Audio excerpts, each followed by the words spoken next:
Good evening guys. हमने start किया था कैश बुक, आज हम वही कंटिन्यू करेंगे। सबसे पहले हमने स्टार्ट की थी सिंपल कैश बुक, जिसमें बस कैश का कॉलम बनता है, राइट। बैंक वाली ट्रांजैक्शंस नहीं आती। अगर आपको चेक से पेमेंट मिल रही है या आप चेक पे कर रहे हो तो वो एंट्रीज नहीं आती। और कैश बुक के अंदर क्रेडिट ट्रांजैक्शंस भी नहीं आती, उधार वाली आइटम्स नहीं आती, ठीक है। कैश एक एसेट है, तो एसेट का इंक्रीज डेबिट में आता है और डिक्रीज इन एसेट क्रेडिट में। मतलब जब भी पैसे आएंगे, रिसिप्ट्स होंगी तो वो यहां आएगा, और जब भी पैसे जाएंगे, पेमेंट्स होंगी तो वो यहां आएगा, राइट। तो आज हम न्यू क्वेश्चन स्टार्ट करते हैं, आप लोग पढ़िए।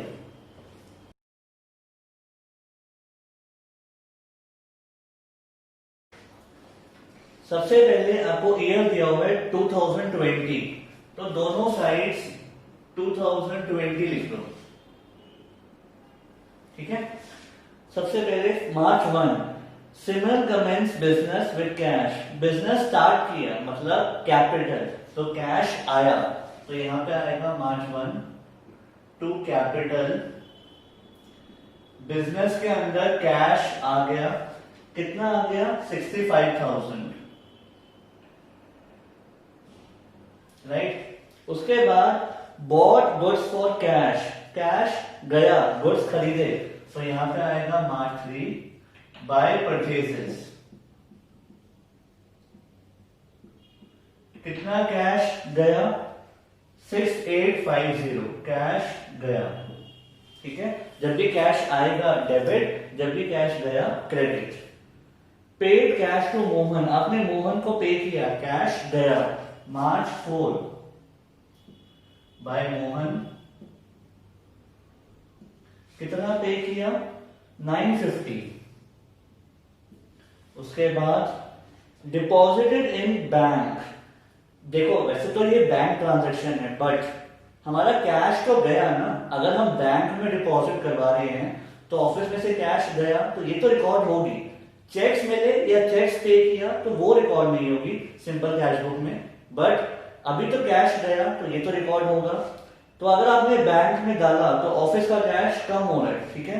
मार्च 6, तो यहां पे आएगा बाय बैंक। कितना गया? 40,000, ठीक है। उसके बाद paid for office furniture in cash, आपने ऑफिस फर्नीचर खरीदा, कैश गया, तो मार्च 6 बाय फर्नीचर। कितना पे किया आपने? 4650, 4650। Sold goods for cash, goods बेचे तो कैश आया, तो मार्च 9 टू सेल्स, कैश आया, कितना आया? 30,000। फिर इसके बाद paid wages in cash, wages पे करी तो कैश गया बाय वेजेस। डेट है मार्च 12 और अमाउंट है 1200,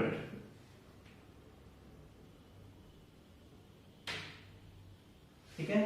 इसके बाद पेड फॉर स्टेशनरी, स्टेशनरी खरीदी तो कैश गया, तो मार्च 13 बाय स्टेशनरी। कितना कैश गया? 400। इसके बाद sold goods for cash, goods बेचे, कैश आया, टू सेल्स। कितना कैश आया? 25,000। डेट इज मार्च 15। फिर इसके बाद मार्च 17 paid for miscellaneous expenses, cash गया, तो मार्च 17 बाय मिसलेनियस एक्सपेंसेस, कैश गया, कितना गया? 450। फिर इसके बाद रिसीव्ड कैश फ्रॉम त्रिलोक। अब ये थोड़ा ध्यान से, त्रिलोक से हमें कैश मिला, कितना मिला? 4850, तो पैसे तो आ गए, तो मार्च 19 टू त्रिलोक, कैश आ गया 4850, ठीक है। अब सुनना ध्यान से, आपने डिस्काउंट दिया 150 का, डिस्काउंट यहाँ पे नहीं आता, डिस्काउंट आएगा नीचे जर्नल एंट्री में। अगर आप डिस्काउंट दे रहे हो तो आपके लिए नुकसान, और लॉस क्या होता है, डेबिट। तो नीचे जर्नल एंट्री आएगी, डिस्काउंट अलाउड टू त्रिलोक, कितने का डिस्काउंट दिया, 150, तो उसकी आएगी जर्नल एंट्री। ठीक है, एक बार दोबारा समझ लो ध्यान से।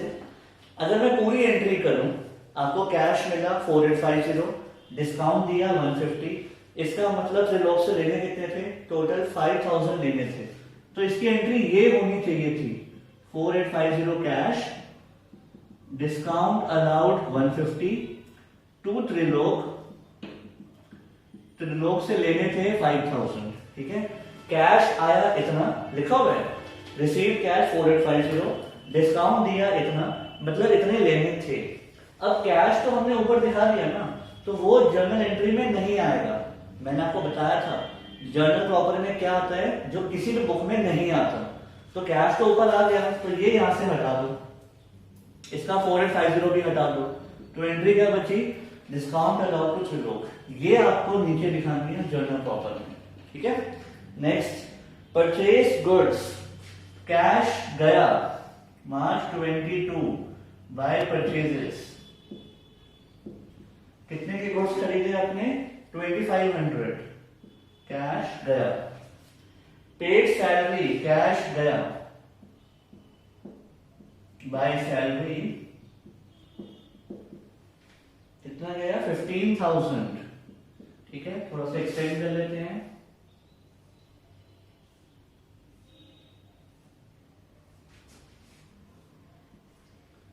उसके बाद देखो क्या लिखा हुआ है, पेड रेंट, फिर से कैश गया बाय रेंट,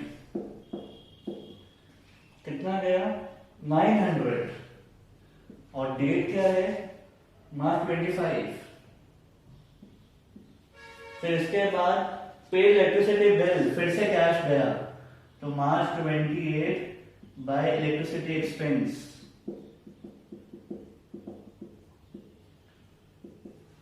अब कितना गया 350।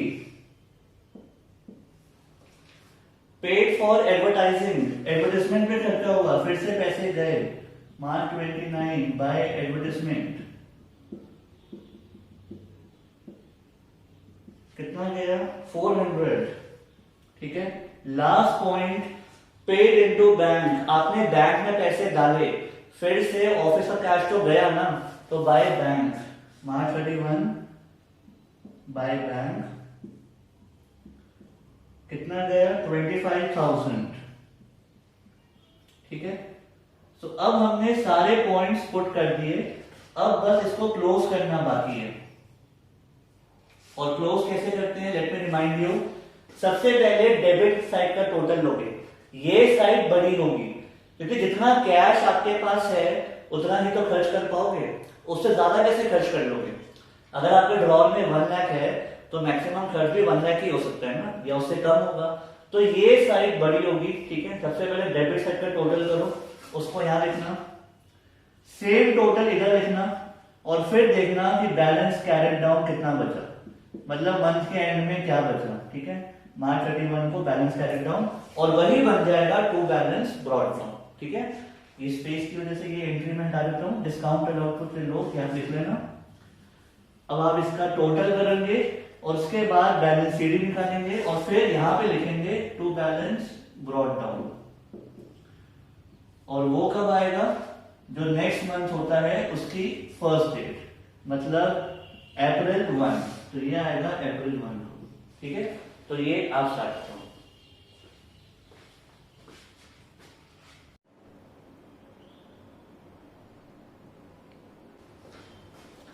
अब हम एक क्वेश्चन करेंगे कैश बुक का विद जीएसटी। ठीक है, तो जिनके स्कूल में जीएसटी भी आ रहा है वो इसको अच्छे से समझना। स्टार्ट करते हैं।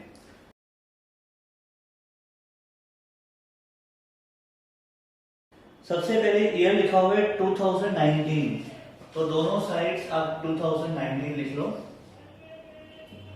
ऊपर फॉर्मेट में लिखना है in the books of Reema cash book. सबसे first point, Jan 1 started business with cash, business start किया, तो यहाँ पे क्या आएगा, टू कैपिटल, तो Jan 1 को आ जाएगा टू कैपिटल अकाउंट। कितने कैश के साथ बिजनेस स्टार्ट किया, 1 लाख, तो अमाउंट आ गया 1 लाख, राइट। उसके बाद open the bank account and deposited, आपने बैंक में डाल दिए 50,000, तो ऑफिस में से तो कैश गया, तो यहां पे आएगा बाय बैंक, कितने डाल दिए 50,000, और डेट क्या है Jan 2, राइट। उसके बाद purchase goods for cash 20,000 plus CGST SGST 6% each, इसको मार्क करो इंपॉर्टेंट और बहुत ध्यान से सुनना। सबसे पहले तो मान लो जीएसटी नहीं है, आपने गुड्स खरीदे तो कैश आया या गया, कैश तो गया, तो यहां पे क्या आएगा, बाय परचेजेस। कितने की गुड्स खरीदे चेक करो, 20,000, और कब खरीदे, Jan 3, राइट। अब डील करना है जीएसटी को। सबसे पहले इसकी एंट्री डिवाइस करते हैं। अगर आप गुड्स खरीदते हो तो कौन सा जीएसटी आता है, इनपुट या आउटपुट। गुड्स खरीदने पे टैक्स पे करते हैं, इनपुट आते हैं, तो उसकी एंट्री क्या होती है, purchases 20,000, input CGST, input SGST, cash पे खरीदे हैं तो टू कैश। अब देखो जीएसटी है कितना, 6% ईच, 20,000 का 6%, तो ये होना चाहिए 1200 ईच, ठीक है।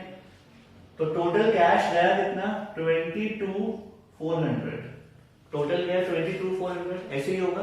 अब ध्यान से देखो, अगर हम कैश का लेजर बनाए, कैश हो रहा है क्रेडिट, तो उसके क्रेडिट में क्या क्या आएगा, by purchases, by input CGST, by input CGST और बाय इनपुट SGST। रीजन, जब गुड्स खरीदे तो भी कैश गया और टैक्स पे किया तो भी तो कैश गया, तो पॉइंट क्या है, अब यहां पे परचेजेस के साथ में आ जाएगा इनपुट CGST और इनपुट SGST।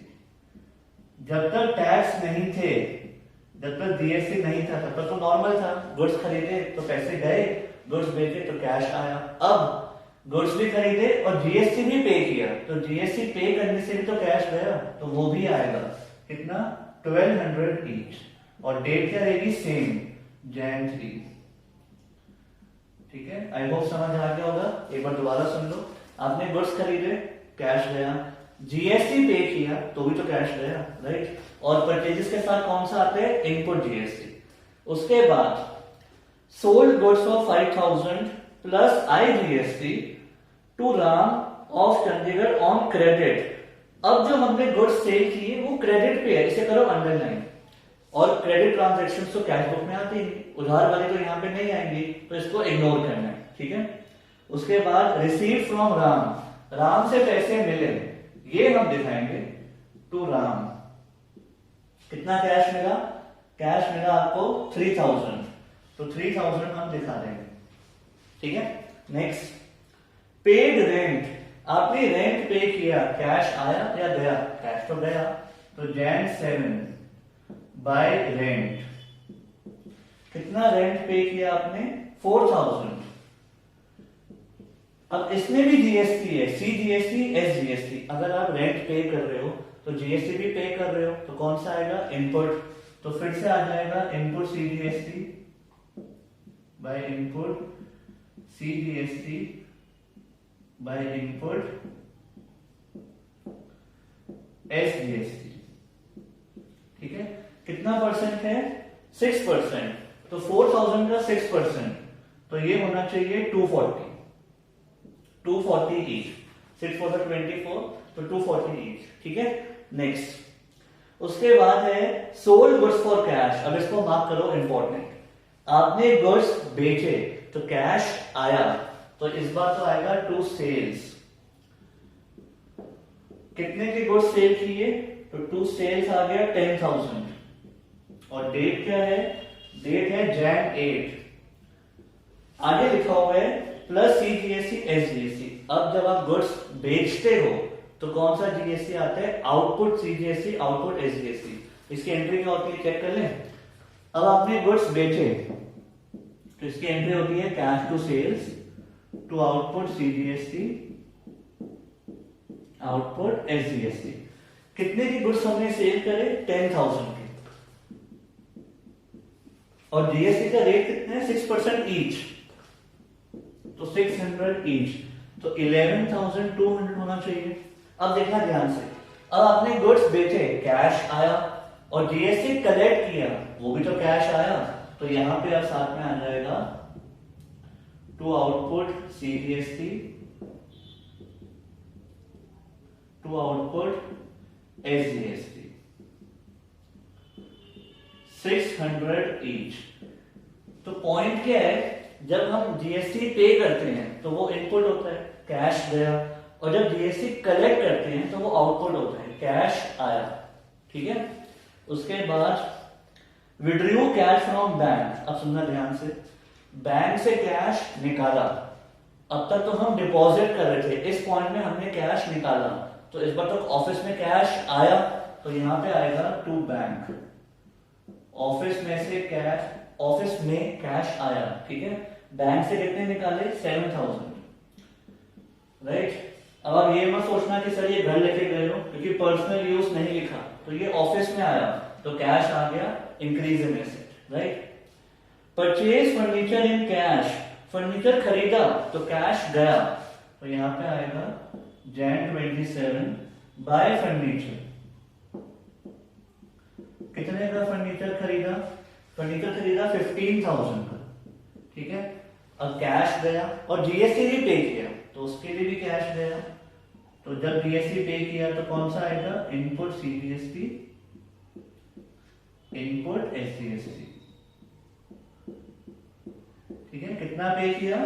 6% ईच, 15,000 का 6%, तो इट शुड बी 900 ईच।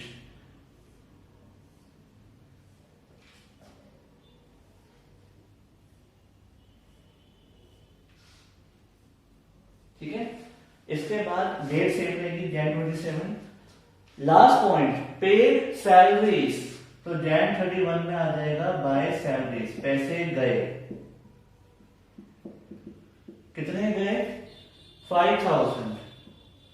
और आपको पता ही है कि सैलरीज पे जीएसटी नहीं होता, वेजेस और सैलरीज पे टैक्स नहीं होता, इसलिए इस बार टैक्स नहीं दिखाना ऑब्वियसली, ठीक है। सो ये हो गया आपका क्वेश्चन।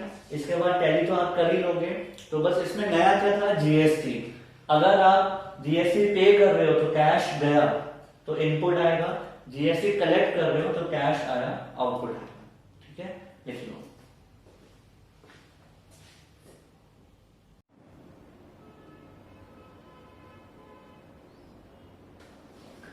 गाइस अब करेंगे वेरी इंपॉर्टेंट पॉइंट, आप लोग लिखो। Purchase goods for rupees 1,12,000, for rupees 1,12,000, including IGST, at 12%, इसको मार्क करो, वेरी इंपॉर्टेंट, और बहुत ध्यान से सुनना। आपने गुड्स खरीदे 1,12,000 के, इंक्लूडिंग जीएसटी मिला के 1,12,000 के खरीदे। अभी तक हमने क्या किया था, जैसे मान लो 1,12,000 की गुड्स हैं, फिर उस पर हम जीएसटी लगाते थे और टोटल बिल आता था। बट इस बार ऐसा नहीं है, इस बार वो कह रहे हैं टोटल बिल 1,12,000 है इंक्लूडिंग आईजीएसटी। कंफ्यूज? देखो, सबसे पहले हमने गुड्स खरीदे, ठीक है, कितने के हैं हमें नहीं पता। मान लो जो परचेज प्राइस है, let purchase price is equal to X, ठीक है। हमने 80,000, 90,000, 1 लाख किसी एक पर्टिकुलर वैल्यू के गुड्स खरीदे, उसमें जीएसटी मिलाया 12%, ठीक है। इस वैल्यू का 12% जीएसटी है, 12% ऑफ एक्स, क्योंकि जीएसटी किस पे लगता है? जो ये वाला प्राइस होता है, कॉस्ट होती है, इस पे जीएसटी लगता है, ठीक है। परचेज प्राइस प्लस जीएसटी मिला के जो टोटल बिल है ना, वो 1,12,000 का दिया हुआ है, ठीक है। पॉइंट समझ पा रहे हो? आपको लग रहा होगा कि सर 1,12,000 के गुड्स हैं, उसमें जीएसटी मिला दो टोटल बिल आ जाएगा, बट इस बार ऐसा नहीं है। वो कह रहे हैं जो टोटल बिल है वो 1,12,000 है इंक्लूडिंग जीएसटी, ठीक है, जीएसटी मिला के ये बिल आया, तो हमें इस वैल्यू को निकालना है, ठीक है। कैसे निकालेंगे, यहाँ देखो, x प्लस 12% ऑफ x, मतलब जो परचेज वैल्यू है उसमें 12% मिला दो इसका, तो मिला के जो टोटल बिल है वो 1,12,000 है, राइट। इसको सॉल्व करते हैं मैथ्स में, ये 1 है तो 100x plus 12x is equal to 1,12,000, तो ये हो जाएगा 112 अपॉन में 100x इज इक्वल टू 1,12,000। तो x की वैल्यू क्या आ जाएगी 1,12,000, यहां पे आके दोनों रेसिप्रोकल हो जाएंगे तो 100/112, ठीक है। तो x की वैल्यू आ गई 3 0 और फिर 2 0, मतलब 1 लाख। पॉइंट क्या है, हमने 1 लाख के गुड्स खरीदे थे और जीएसटी था इसका 12%। 1 लाख का 12% कितना होता है 12,000, फिर मिला के टोटल बिल कितना था 1,12,000, ठीक है। तो इस बार मैंने आपको क्या दिया, मैंने आपको टोटल बिल दे दिया इंक्लूडिंग जीएसटी, तो परचेज वैल्यू आपको खुद निकालनी पड़ेगी, और कैसे निकाली, एक्स मान के, ठीक है। तो इन शॉर्ट हमने गुड्स खरीदे हैं 1 लाख के और जीएसटी पे किया 12,000, ठीक है। तो कैश बुक में कैसे आएगा, यहां पे आएगा बाय परचेजेस, क्योंकि कैश गया 1 लाख, और यहां पे आएगा बाय इनपुट आईजीएसटी कितना 12,000, ठीक है। टोटल कितना हो गया 1,12,000। अब दोबारा पढ़ो, purchase goods for ₹1,12,000 including GST, मतलब जीएसटी मिला के टोटल 1,12,000 है, ठीक है। आई होप समझ में आ गया होगा, ये लिख लो, फिर ऐसा भी एक पॉइंट आप ट्राई करना। अब नेक्स्ट पॉइंट करेंगे, आप लोग लिखो, sold goods for ₹2,24,000 for ₹2,24,000 including CGST and SGST, at 6% each, तो अब हमने गुड्स सेल किए और जीएसटी मिला के टोटल बिल कितना आया 2,24,000। तो मान लो जो सेल्स हैं वो है x, ठीक है। तो CGST है 6% ऑफ x और SGST है 6% ऑफ x, ठीक है। आउटपुट CGST, आउटपुट SGST, दोनों 6% ईच, और ये सब मिला के टोटल बिल कितना है इंक्लूडिंग जीएसटी 2,24,000। तो क्या हम ऐसे कह सकते हैं कि x प्लस 6 और 6 मिला के कितना होता है 12%, x plus 12% of x is equal to 2,24,000। अब यहां से x की वैल्यू निकालनी पड़ेगी, तो ये आ जाएगा 100x plus 12x is equal to 2,24,000। तो ये हो जाएगा 112 में 100x इज इक्वल टू 2,24,000। तो x की वैल्यू आनी चाहिए 224 इंटू 100/112। तो ये 112 1 सा 112 2 सा, तो ये होना चाहिए 2 लाख। तो सेल्स आ गई 2 लाख, ठीक है। और जीएसटी कितना है 6% ईच, तो 2 लाख का 6% 12,000, ठीक है। आप चेक भी कर सकते हो, यहां देखो सेल्स आ गई 2 लाख, ठीक है। टोटल बिल कितना था 2,24,000, तो मतलब जीएसटी कितना है 24,000, और दोनों हाफ हाफ है तो 12,000 ईच, चेक भी हो गया। टोटल बिल कितना है 2,24,000। तो आई होप आपको समझ में आ गया होगा, जब इंक्लूडिंग जीएसटी है तो फाइनल बिल है ना वो आपको दिया हुआ है, और जो पहले परचेज या सेल्स है वो आपको एक्स्ट्रा है, ठीक है। अब इसको पुट कैसे करोगे कैश बुक में, यहां पे लिखोगे टू सेल्स कितनी है 2 लाख, यहां लिखोगे to output CGST which is 12,000, to output SGST which is 12,000। ठीक है, तो अगर जीएसटी आया तो ये उसमें हाई लेवल है। तो आज के लिए इतना ही। कंसेप्ट मैंने आपको सिखा दिए हैं। अब कुछ क्वेश्चंस मैं आपको होमवर्क दे रहा हूं, वो आप ट्राई कर लेना। सिंपल कैश बुक हमारा खत्म। नेक्स्ट क्लास में हम स्टार्ट करेंगे 2 कॉलम कैश बुक। ठीक है, सी यू।